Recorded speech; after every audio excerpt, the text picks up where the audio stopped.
and the Rakan that they actually play to such great success, and now Wolf is actually drawing Rakan bans.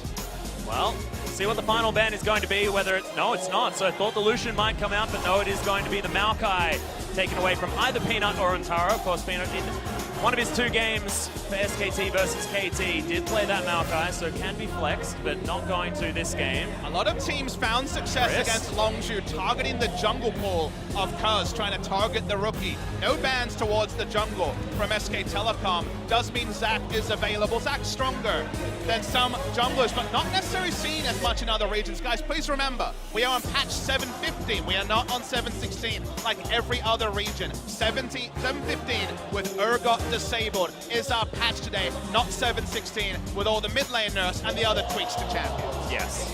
Well, Ashe is going to be the first lock-in here from Bang. Interesting that we see such a priority. It's only Kalista and Tristana taken away, so Caitlyn was available if they wanted to take it. Against any other team, you look at that and you say that's high priority for Ashe, but remember that Prey is perhaps the best Ashe player to ever live. 11-4 on the season, one of his primary picks, his arrows at World Championships and in the LCK are legendary, and it's interesting to see us return to an old era because Kalista and Tristana, the new Vogue AD carries, were banned away from SKT. Longzhu will return to the Varus for the first time in a long while, preferring it over the Xayah with Rakan banned away. Still has a bow though, Papa Smithy, so we know that Prey certainly able to get himself around that champion. I mean, it's only 7 times played in the regular split as opposed to the 15 Ashe games, but still his second most played. And Gorilla, he's done it. He's taken away the Alistar, and this is going to be the bottom lane that we wanted. Remember that Longzhu, as the higher seed, have the choice of side in Game 1, Game 3, and Game 5. They actually chose blue side, even though SKT have been prioritizing red. Faker is flashing different mid lane champions. He will blind pick LeBlanc. For the second time this season playing LeBlanc, was picked by Pawn against him, you'll remember. A lot of teams have been preferring red side, and I think SKT in Game 2 will choose red side because in the 3rd pick in the first round, you choose your mid laner and you ban away quasi counters to it. So we'll see what SKT want to decide to try to target the champion pool of BDD.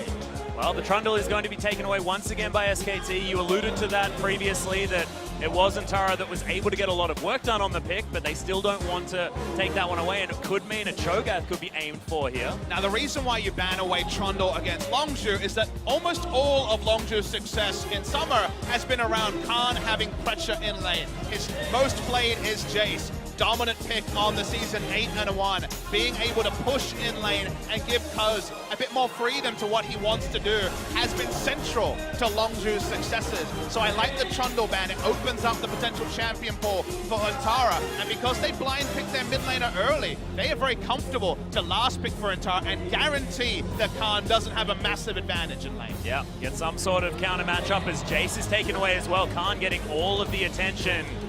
Of course, Cuz champion was locked in, so unable to take any of that away. But what are Longzhu going to do as far as that final ban? Because it looks like top lane has been what's been heavily punished, but no Zyra. The Ashe Zyra lane is being denied by Longzhu, but it feels like a bit of a step back because Wolf hasn't necessarily been playing those range supports as much. You're right, but you think about why they would ban Zyra in this spot, and it's to give coverage to Varus Alistar. They want lane priority in the bot lane with an Alistar lane, which isn't a trivial thing. Alistar's not the most powerful 2v2 laner. So banning away a lane counter to Alistar means that if they can actually guarantee push in bot, allow the Alistar to roam, like Gorilla has been famous for many years, that could be big for them. Longzhu need to blind pick their top lane. They blind pick Jax against Antara.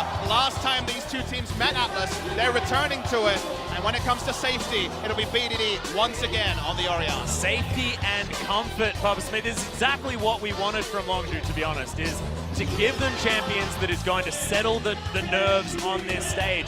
The top side of the map hasn't been in a situation like this ever. So make sure that they're comfortable. And Jax, Oriana, Zach is going to do it. Cuz was the first to play Zach this split, but that's going to be the Shen for Antara. Shen is the answer. They tried Gnar into Jax, and Khan over time was able to match the item buys from Antara and beat him. Even though Antara has been undefeated since on Gnar, they prefer the Shen, which is a farm lane for Jax. He also has a ranged interrupt on the Stand United with his Q into the counter-strike. Leap strike and counter-strike will interrupt Stand United. There'll be way bigger concerns as well, so probably have to go Tiamat into the Titanic Hydra. But SKT have put together a very strong pick comp here. Very powerful in the early to mid game. Their transition there is so clean. If SKT pick up the first turret, what they do from there is so obvious with triple teleports and the Ashe range initiation. Gragas also a fantastic initiator. Longzhu, massive wave, and the Rakan that they actually play to such great success. And now Wolf is actually drawing Rakan bans. Well, see what the final ban is going to be, whether it's... No, it's not. So I thought the Lucian might come out, but no, it is going to be the Maokai taken away from either Peanut or Antara. Of course, Peanut in one of his 2 games for SKT versus KT did play that Maokai, so can be flexed, but not going to this game. A lot of teams found success against Longzhu, targeting the jungle pool of Cuz, trying to target the rookie. No bans towards the jungle from SK Telecom. Does mean Zach is available. Zach's stronger than some junglers, but not necessarily seen as much in other regions. Guys, please remember, we are on patch 715. We are not on 716 like every other region. 715 with Urgot disabled is our patch today, not 716 with all the mid lane nurse and the other tweaks to champions. Yes. Well, Ashe is going to be the first lock-in here from Bang. Interesting that we see such a priority. It's only Kalista and the Rakan that they actually play to such great success. And now Wolf is actually drawing Rakan bans. Well, see what the final ban is going to be, whether it's... No, it's not. So I thought the Lucian might come out, but no, it is going to be the Maokai taken away from either Peanut or Antara. Of course, Peanut in one of his 2 games for SKT versus KT did play that Maokai, so can be flexed, but not going to this game. A lot of teams found success against Longzhu, targeting the jungle pool of Cuz, trying to target the rookie. No bans towards the jungle from SK Telecom. Does mean Zach is available. Zach's stronger than some junglers, but not necessarily seen as much in other regions. Guys, please remember, we are on patch 715. We are not on 716 like every other region. 715 with Urgot disabled is our patch today, not 716 with all the mid lane nurse and the other tweaks to champions. Yes. Well, Ashe is going to be the first lock-in here from Bang. Interesting that we see such a priority. It's only Kalista and Tristana taken away, so Caitlyn was available if they wanted to take it. Against any other team, you look at that and you say that's high priority for Ashe, but remember that Prey is perhaps the best Ashe player to ever live. 11-4 on the season. One of his primary picks, his arrows at World Championships and in the LCK are legendary, and it's interesting to see us return to an old era because Kalista and Tristana, the new Vogue AD carries, were banned away from SKT. Longzhu will return to the Varus for the first time in a long while, preferring it over the Xayah with Rakan banned away. Still has a bow though, Papa Smithy, so we know that Prey certainly able to get himself around that champion. I mean, it's only 7 times played in the regular split as opposed to the 15 Ashe games, but still his 2nd most played. And Gorilla, he's done it. He's taken away the Alistar, and this is going to be the bottom lane that we wanted. Remember that Longzhu, as the higher seed, have the choice of side in Game 1, Game 3, and Game 5. They actually chose blue side, even though SKT have been prioritizing red. Faker is flashing different mid lane. They're actually playing for KT's hopes and dreams. The Telecom teams, for once, are united for maybe the first time in history. KT Rolster will watch SK Telecom and be kind of happy with both results, but surprisingly, will prefer SK Telecom to win. Yeah, because that guarantees their way into the World Championship. However, Longzhu, everything on the line. I wonder whether it does mean that KT are just going to be relaxed but still play to their full potential. I mean, what does it necessarily mean here? Because often pressure can do fantastic things for players, and if there isn't that kind of pressure, will we see a different SKT, and will Longzhu be able to capitalize? There are still so many questions up in the air that Game 1 should give us at least a start in telling. And look, we've had pseudo moments. We've had big games in the regular season, but the reason why I hesitate is that that's in Sangam, that's in their comfortable chairs. That's somewhere where they've been so many times. This is so different. The majestic lighting, all the champions lit up, fans also being shown to the crowd. It's so different. Even for us, it's a different scenario to cast a grand final. And these extra minutes probably aren't helping because all these players are desperate to get into game. But it seems like just a couple of final adjustments before we're able to. Yeah, just to make sure that everything is A-okay. You can see the Longzhu players on your screen right there. Ready to get in to game number 1. Comfort picks all around. Remember, the debut of BDD for this season was the 6-0-5 in back-to-back games against Pawn, against KT Rolster for the first match for this roster. So firsts don't necessarily come too hard for the Longzhu squad. It's just a very big ask when the first time on a stage like this you have to face down the best team in a 5-game series that exists. Best team involved too, Atlas. And finally, we're ready to get into game 1. Yeah, we are under the ref for game number 1 for the LCK Summer Final.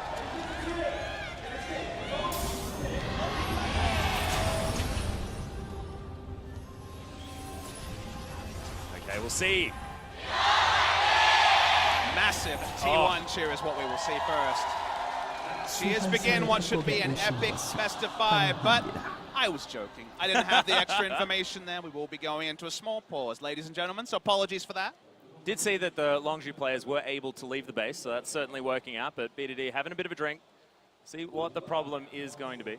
Yeah, they're just trying to troubleshoot the last couple of issues before we can go live. This is the time where perhaps we have a little bit of latitude to power through these issues, hoping it will be blemish-free after we start. We also know that there's always a lot to talk about before you get into game number 1 as well. So the players understanding that they need to be a little bit lenient, try and get out a few little technical issues beforehand, just so that we can give you guys at home all of the information that you need to understand exactly how important this match is, especially for a team like Longzhu, as you can see right there. BDD throwing some orbs out.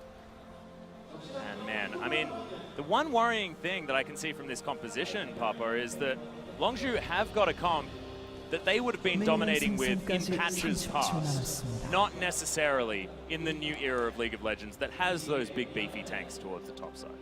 But they did make it work against SK Telecom, sure not on 7.15, but on a very recent patch that was played on 7.13, but not that much had changed when it comes to specifically Jax. Jax is at the same power level he was before.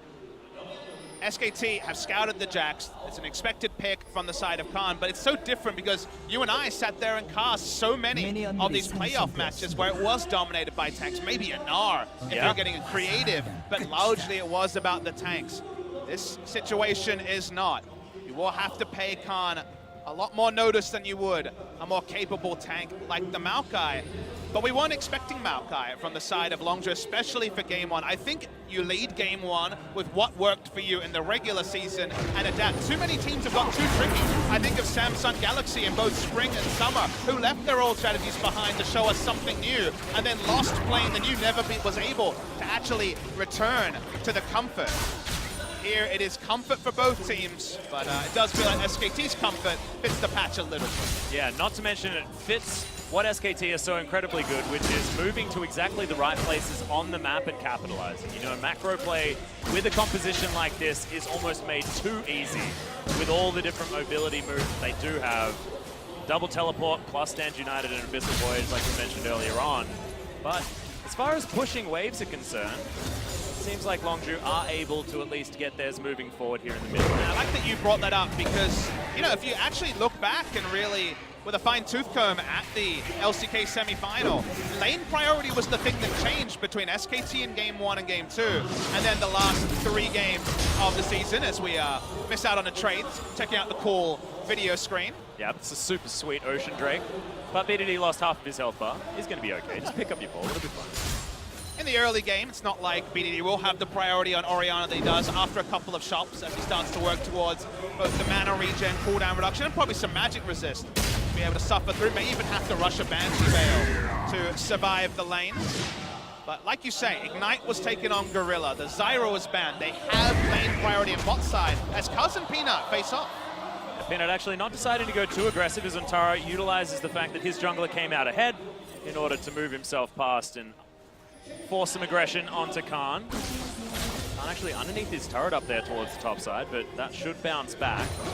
Shen not necessarily a super pusher here at this stage, but Antara really flexing his muscles. This is where Longzhu have the biggest pushing advantage of bot lane. The double piercing arrow, the dream. Max value from that ability. Jax will also have push advantage over the Shen, not this early as Khan allowed his lane to push in due to Zax's slower clear speed. The mid lane is kind of up in the air, especially if the snowball begins.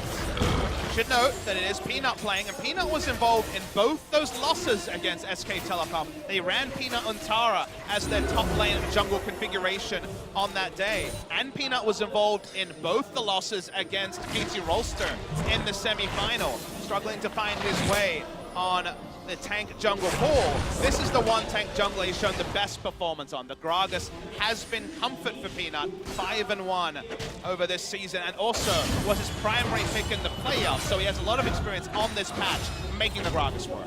Yeah, of course, Gragas, an incredibly coveted pick for most junglers here on this patch, and in fact, it was back-to-back Gragas games that Cuz was able to pick up victories against SKT last time these two teams met, so a big pick, and certainly understanding as to why it was prioritized so high by SKT, but still Longzhu wanting to first pick the Zac, partly, I could assume, from Peanut's recent performance on the champion as well on this recent patch. Is very, very powerful against some of the picks on the side of SKT, specifically the Ashe. You are no escape AD carry. You do shudder at the thought of being engaged on. A lot of trading here, aggressively coming through from Khan, but not as one-sided as he might want to have liked. He does have his jungler on this side of the map, so a bit more insurance that he's going to be able to get the advantage. We'll continue to push. He's trying to suggest the jungler's not here, because it's definitely, as we know, close to Antara. Yeah, it does put the ward down, but it's a little bit late. So now Cuz is going to move over, unseen by the ward for now, I believe. Gragas is taking away camps. Antara doesn't have complete information, but knows that Cuz was jungling on top side, so why walk up? You are Shen, you will have a global soon. You just need to get tanky and PK. So because vertical jungling has been enacted with Longzhu jungling on the top side, does relieve pressure from Antara. Counter-Strike comes in, but doesn't decide to go for any leap to follow up. Faker doesn't find the chain there as BDD going aggressive, but a big trade from Faker means that the Orianna will have to back away, and Peanut here as well, Cuz sort of fearing this situation because he is a level behind the Gragas.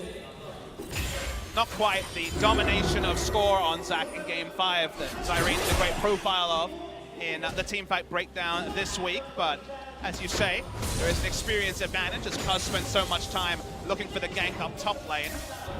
Should be able to balance that one out as Antara is going to get cancelled. Very rude, Khan, but a good decision to make nonetheless. How Khan itemizes will be interesting to see. The Sheen into the Trinity Force part is guaranteed. He did teleport straight back to lane, so there could be a Stan United play as Bang hits 6. There will be no response available from Khan unless he can get the interrupt. Well, Baker, speaking of level 6 plans. Yeah, he's moving down towards the bottom side, but actually just puts a control ward very, very deep. That control ward that often lasts half a game, and you feel like you're an incredibly good player for putting that one there and then getting 15 minutes worth of control wardage. And it's fun to return to why the teams have been jungling around the sides they were. Getting Khan ahead on Jax is the game plan for Longzhu. It's what they need to do as the game goes on, because team fighting is so up and down when you try to make Jax work, even with Orianna to give another potential ball carrier and a bit of shielding to the Jax. But we said also, Longzhu put their pick and ban into getting lane priority in bot lane. They're able to ward up bot lane. They're able to also harass down and stop the free push from coming through from Prey and Gorilla. So both sides are more focused on negating than actually the playmaking that also can happen in a minute. Well, now Kaz is actually going to face check Faker. Elastic Slingshot gets him out of the way, but the chains still land. Faker getting him towards, but Kaz still has that passive, remember, getting a little bit overly excited when he definitely wasn't going to die, at least at that point. Man Protect coming down from BDD saves his life. Peanut finds the body slam. Okay, Blast Cone, and Cuz survives. Courage of the Colossus came off cooldown, got a little bit of extra shield, and then got in position to be able to pull that off. But Khan, having the wards topside, Remember, Cuz tried to get Khan an advantage, now is returning and invading the weak side of the jungle. So it's very risky what Cuz is doing, because SKT have had full control over the bot side of the jungle to this point, whereas Cuz knows that he can just tell Khan to go with the ward down, take away the enemy red buff, and the teams keep growing leads, but in opposite sides of the map. Everyone knows exactly what Cuz is doing, but SKT not wanting to bite off more than they can chew, as BDD winning a trade here in the mid lane. Faker with his revolver, just looking to try and sneak those autos in, but it's very early Merc treads. Wolf has a cute little devour, but Bang, because of it, is going to stay pretty safe. He was sitting on full health, full mana, so why not headbutt, pulverize, and draw out the devour? I'm going to see a devour. A lot of action happening in the moment. Yeah, solo lane's just going off right now as Peanut bops BDD towards the turret because of the cleanse that he utilized. Keeps his flash though, nicely played, but as far as the health bars, not necessarily going as well. Devour comes in on the bottom side of the map, and SKT will survive the aggression from Longzhu, but it's 88 to 83, so theoretically still a lead for Prey. When it comes to engaged supports, famously, Tahm Kench is the answer. Devour is the answer. The single target engage, but Alistar has the ability to get that second CC with the trample and actually stun up Tahm Kench after he devours his AD carry. So has a few more strategic options when it comes to the actual choice of opponent. Every other engaged support kind of has to focus the Tahm Kench and hope for the best to kill him through Grey Health, but you can open up onto Ashe and then use the trample, and the advantage there is that when you make that decision, Bang can't get auto attacks onto the enemy AD carry because it's in the belly, and you do win out on damage trades because of the reality of the trample, giving you extra options. Yeah. Well, at the moment, Longzhu actually is going to head back to base. Prey building towards Blade of the Ruined King by the looks of things. Recurve bow and double longsword there. And Ninja Tabi Rush coming out from the Varus, wanting to make sure that he's able to stay as safe as possible. Body slam on cooldown. Gorilla not going to capitalize on that one, but it saves the Scuttlecrab's life for now. To me, the big story of this game is what happens when we see a transition of power, when no longer is SKT exclusively jungling around the bot side as Longzhu has a control top side, because that's the most likely place where someone will overstep, where someone will make a mistake. Longzhu won't have the same control to allow Cuz to push up, and the pushing lane of Prey and Gorilla might be able to get value or a pick of their own with Cuz on the bot side. So that's usually when things change, that's when the action happens. Okay, action's happening. Speaking of that, Bang is going to flash out of the way of the headbutt pulve, and Wolf is making his way in. Untara makes his way down with the ultimate, but the counter teleport is going to come in. Khan cancels it, and then SKT, they turn it on once again. Flash from Prey. A lot of respect shown by Prey. Yeah. Taunt was about to come off cooldown, but because Cuz was more than a screen away, and even 4 points Elastic Slingshot didn't mean he could be there when able to pick up that kill. Because BDD had the fast trigger finger, the Captain Jack flash, meant he didn't have to flash the first cast, will have flash available for the second. Amusing that Peanut and Cuz did not spot each other. Ships in the night. Yeah, Cuz actually charging up the Elastic Slingshot, but will give Peanut the information now. Cuz has not been as well contained as Score was in that game 5. Has been able to farm decently, isn't as far behind in experience. It's happy news for Longzhu, and this man on your screen is having a gay old time. He's just free farming on Jax. Yep, just having the best time ever. Of course, an understandable position to be in against the Shen. That's a nullifying matchup, if anything. Just wants to wait until late when, it just takes too long to kill him. Questions like that. However, not going towards the Smeb build, going towards more the Sunfire Cave. Not as much battle statistics, so no Titanic Hydra. It does mean he has less wave clear. Sure, Sunfire's decent, but... Ooh, the hula hoop. First of the series, we'll see more of those.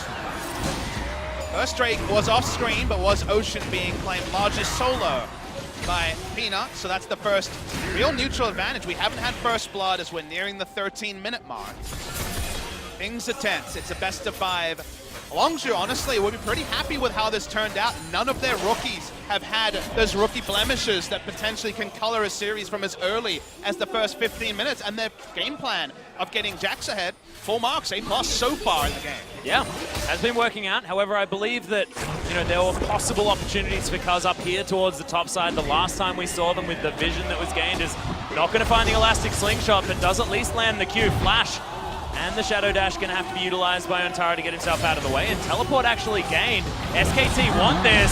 There's the Let's Bounce. May have actually condemned Khan, though, as BDD makes his way in. Thank God the leap was there from Khan to keep him alive, but unfortunately there's no shockwave, and down goes the Zac. They get the flash out of BDD here as well, as Blast Cone is there. Khan still has his flash, but doesn't actually break the tether in time. As Barrel comes in, BDD looking for Faker. Khan here as well, and there it is! The kill with the Thunderlord's proc. BDD's trying to body block the body slam. Oh, there it is! Lands it, gets the stun with the counter-strike as well. Antara trying to get one back, manages to take down Khan, and honestly, the Yakety Sacs are coming out very early in this final. BDD chasing after Antara, try and grab this kill. Kill involvement onto BDD, massive. He actually hits the shockwave. Yeah, gets another shockwave back. Antara actually likes his chances, yeah, based on out of mana, but with no mana, you've still got the clockwork wind up. I still would have given that to BDD. And that was the first transition to power, which had so much action, but crucially Longzhu don't trade down. And the only loser in terms of CS on their roster, in terms of a large sense, was BDD. So him picking up a kill and assist does help him out after having to just be the soak, I would say, of the pressure around Faker in the mid lane. Early is where LeBlanc succeeds against Orianna cleanly, and he has been forced to be very defensive in his laning phase, something he's used to as he really came into his straps in the summer season.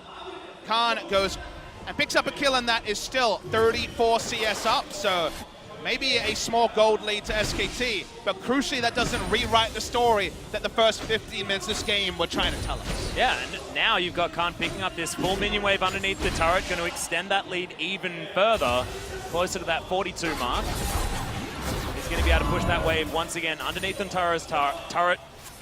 Try and get some extra pressure down there. Longzhu, their tower looking very, very comfortable on the bottom side of the map. The arrow is going to land. In goes Cuz. This could have all been a bait as prey. 3 damage now. The Devour not quite enough.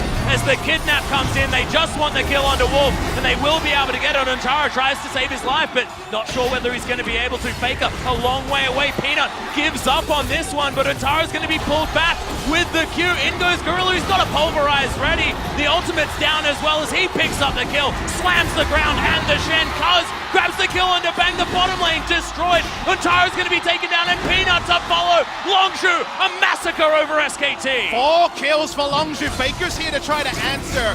The only will get one, will have to back away, so just a single answering kill. This will probably also be first brick in the bot lane with how many people are here. Jack's free hitting on a turret. Faker, he's still smelling blood. He won't be able to answer the turret. Antara can come back with teleport, but it's not enough members. Faker will try to clean up Gorilla, doesn't get him, and it still is a massive trade up, and the bait was enacted by Longzhu. So we saw the first transition of power, SKT ganking topside. That was the first change after giving up the top side earlier. Now we see Longzhu playing bot side, and Bang thought he could take confident trade like he had so many times with the previous WQs coming through from Alistar. This time, he was punished. We'll see the replay. First gank coming through. He spots the Zac now, and this is where they realize, oh crap, we're boned. We're too far up in lane. There is no teleport available from the LeBlanc. Stand United's onto Bang, but they don't go for Bang. They go for the guaranteed kill. First up, and you notice, SKT don't respect the turret dive. LeBlanc's returned to mid lane to farm. Faker does not give credit to Longzhu going for the dive, but Longzhu found their regular season victories from aggression, from early rotations. They were similar to KT in that way, being strongest in the first 20 minutes, and that surprised Faker. Yeah, well, they're going to surprise Prey as well here towards the top side. Does still have the flash. Flashes out of the way. The arrow perfectly there as well as the Chains of Corruption. They're going to stop SKT for a moment, but no joy on the gank whatsoever, despite picking up the Summoner spell and the ultimate out of Prey. Fantastic stuff, but it is Prey with an exact timer on his flash available to SKT. The return ganks will certainly be powerful.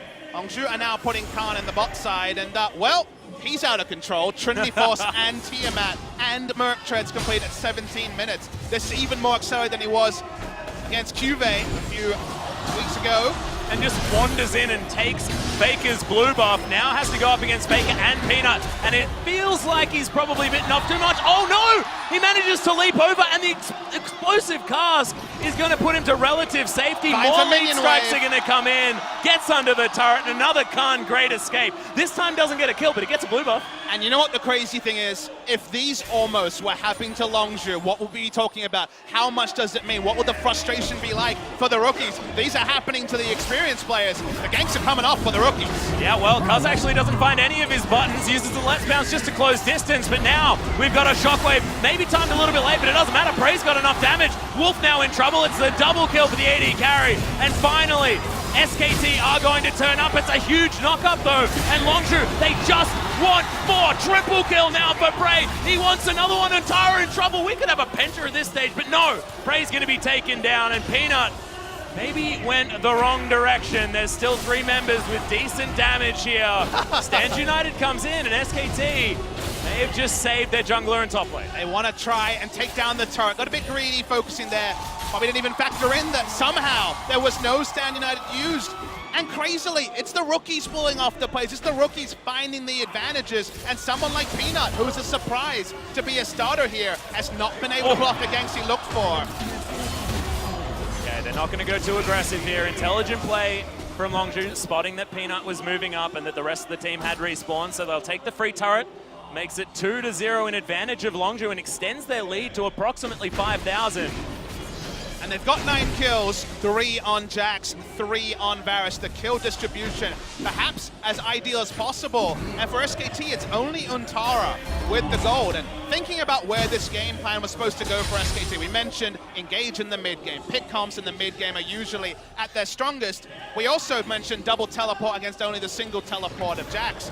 They were hoping to actually hold down Jax to the point where Shen and LeBlanc could have taken him in lane, where he couldn't itemize to be able to face both and have a pushing advantage. That hope has really been delayed because there's so much extra gold onto the side of Khan that the ability to play the map, which is what SKT is looking for. Well, we've got extra teleports, we put down control wards, someone's going to teleport on you and pick up kills. Those guarantees are gone from how strong Longzhu's early game has been. Well, Khan is just going to be able to pop himself over after taking away this Cloud Drake by himself.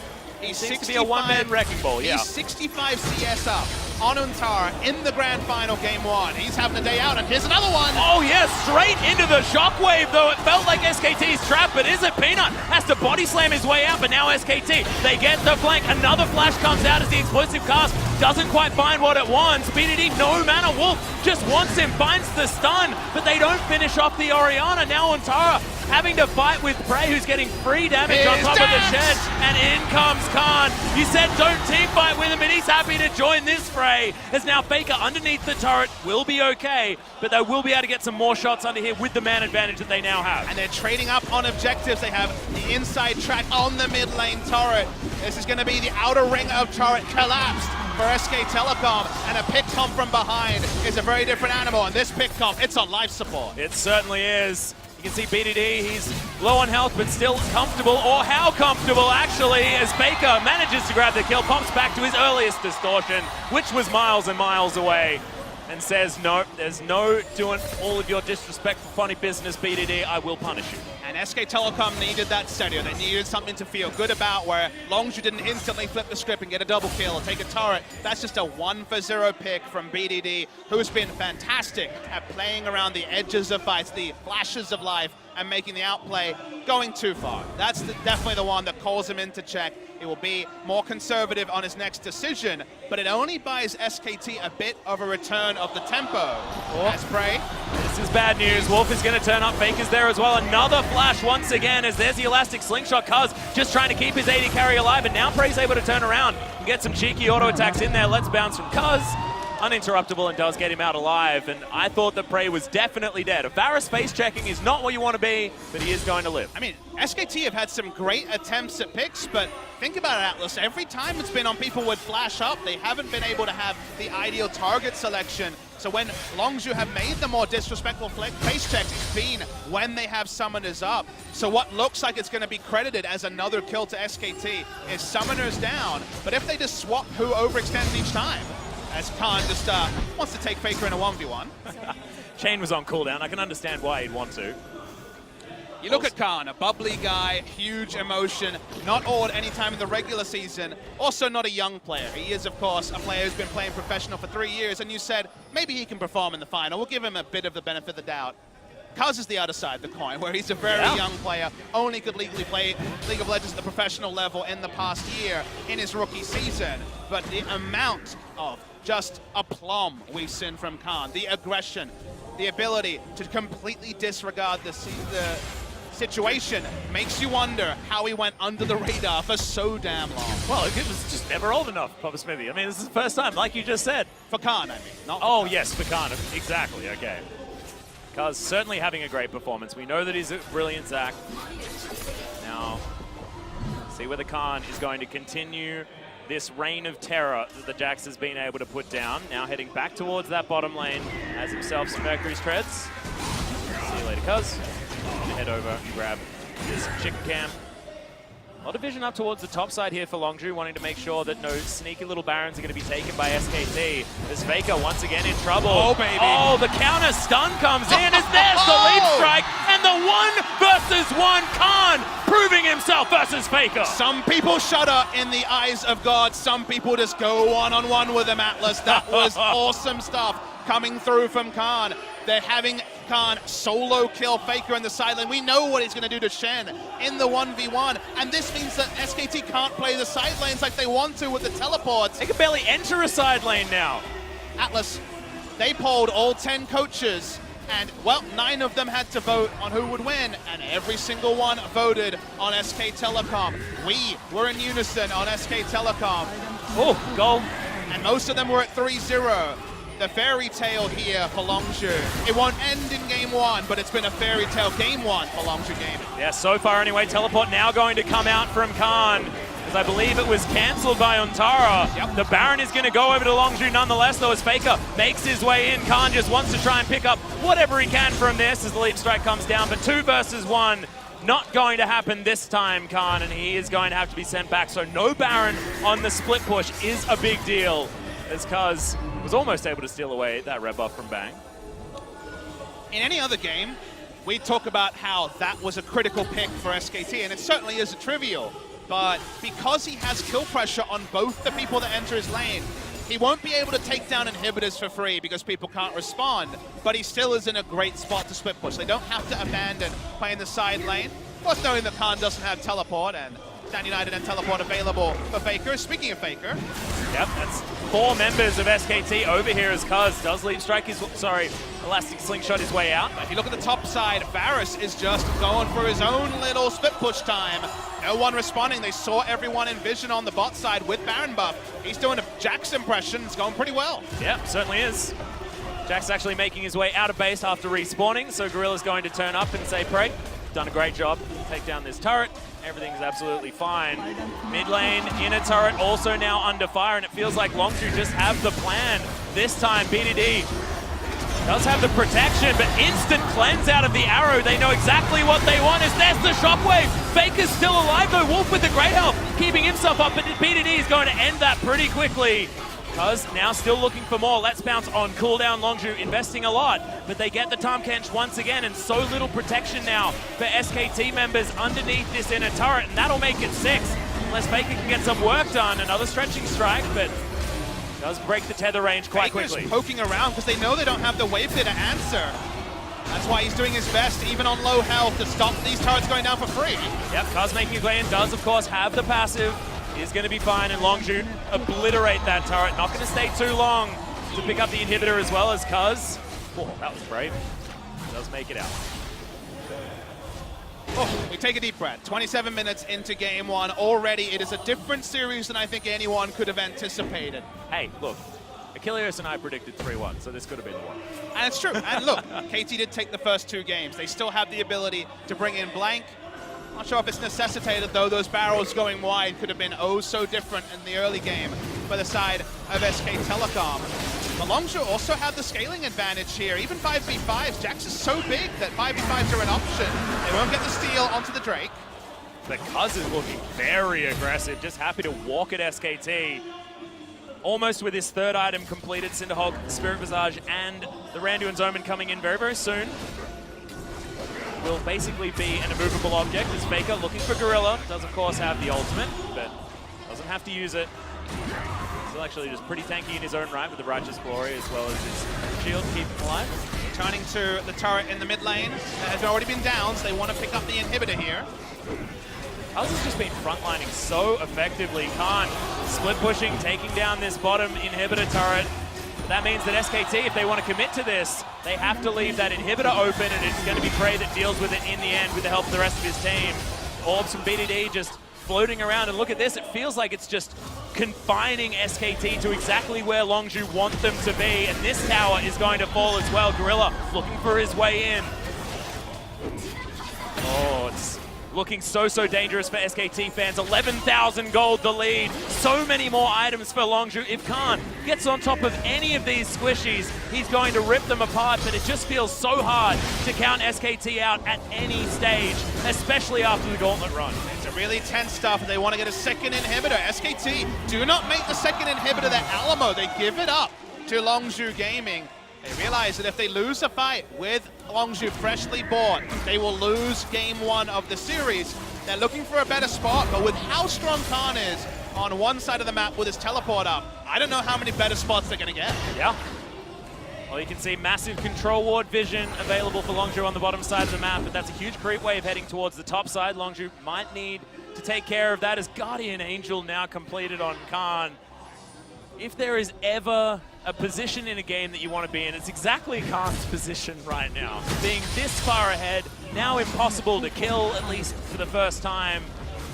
Just going to have a field day. Faker, against the flow of play, is able to take the first turret for SKT on the top side. BDD cleans up a lot of minions, but he's 3 items now in comparison to the 2 and a book for Faker. The leads for the Longzhu players are getting out of hand. And we're going to have a bit of time to breathe as finishing the game from here. It's not trivial for Longzhu. They're going to push in minion waves while they try to wait for an objective to take Baron, for example, in 2 minutes. And let's talk about why it seemed likely the SKT to win. There was, of course, the intangibles of rookies and people that hadn't played in playoffs. They definitely need to be mentioned. There's so many young players when it comes to these stakes. Nice smite away by Drive-by. That there was some optimism, there was not that much optimism around that factor, but it's also that Longzhu's playstyle all season was get Khan ahead with a pushing advantage and have Kaz basically follow his lead. And I just thought SKT would see through that, but with the Shen they didn't really, and the Ash Arrow goes straight into Gorilla. What's that gonna do? Yep, not looking like a whole lot as Wolf is going to be able to devour up the Ash, but now it's on cooldown, and Longzhu wanting to try and find this one again. Double shockwave lands as Peanut's going to get exploded. Wolf in trouble as well and won't be able to offer that protection, and what they want is this turret. Bang now in trouble, uses the flash, in comes Khan! Massive damage, but Wolf is able to keep Bang alive. Stand United coming down as well, but look at this, there are super creeps smacking down the Nexus, and Longzhu against the flow of play should be able to end it right here. Wolf struggling to defend, Bang, not a lot he can do, and Kuz says, come here, you're mine, your Nexus is dead, and Longzhu against everything take game one. And you look at their faces, they are not elated. Of course they are happy, but they know there is plenty work to be done. Longzhu got a lot of comfort. They brought back the Jax that many other teams dismissed as a troll pick on this patch. But that allowed them to have a natural advantage in top. Ontara with his options didn't go for a Rumble, for example, didn't go for the Nara that can take Jax at parts of the game. He went for the Shen, and they thought double TP with a strong mid game would be enough to take them over the line against a Longzhu comp. There was a lot about the top side, but the top side got monstrously ahead in CS, and Khan having lane priority is what has allowed Kaz to look better than he is to play. He is a good jungler, but when Khan is just pushing relentlessly, it makes Kaz look great. And Longzhu Gaming, the bot side played as we expected. The gank bot lane, where they picked up all those kills, was enough snowball. And Longzhu Gaming, many people, including myself, said 3-0. I think that was a founded prediction, but we hadn't seen Longzhu in a long time. We see Longzhu, and it feels like it's the greatest hits album of what took them to the regular season first spot. And the greatest hits was good enough to beat SKT in at least a single game. Yeah, it was absolutely fantastic. And the thing that I thought was brilliant, Papa Smithy, is that they didn't try anything new. They weren't trying to throw a curveball. This was pure comfort.